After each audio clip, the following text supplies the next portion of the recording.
Keesokan harinya Arthur yang masih tertidur sedang dibangunkan oleh Sylvie. Arthur terbangun dari tidurnya dan ia pun menggendong Sylvie.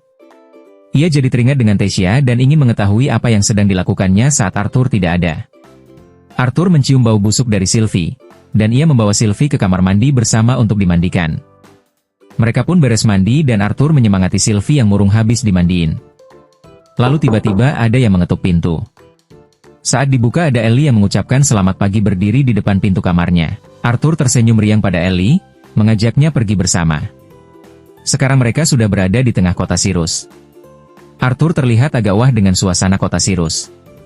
Arthur melihat ke dalam suatu toko yang memajang kepala Mana Beast dari jendela luar. Penasaran dengan itu, Arthur bertanya ini toko apa. Tabitha berkata kalau toko ini adalah toko yang menjual inti Beast. Inti Beast adalah magical core yang diekstrak dari Mana Beast untuk memperkuat seseorang dengan efek yang bervariasi di setiap core yang berbeda. Bahkan jika jackpot, kemungkinannya bisa mendapatkan kehendak Beast dengan mempertaruhkan ratusan emas bahkan ribuan emas.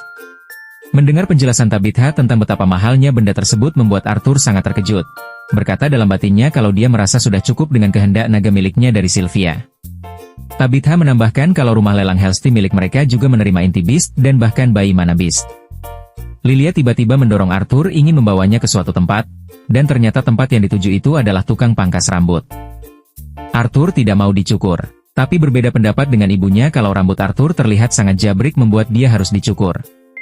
Tukang pangkas rambut boti itu berkata untuk jangan khawatir, dia akan merubahnya menjadi seperti permata sempurna sambil melitin lidah kayak gitu. Arthur berteriak histeris di dalam dirinya. Orang-orang yang menunggu Arthur sekarang terlihat senang dan memuji penampilan Arthur yang baru. Mereka pun keluar dari ruko tukang cukur. Arthur yang sedang berjalan tiba-tiba melihat sesuatu. Ia melihat ada sekelompok anak muda yang sedang menertawakan bapak-bapak. Lilia yang tahu apa yang sedang Arthur lihat berkata kalau kelompok anak muda tadi adalah murid dari Akademi Sirus.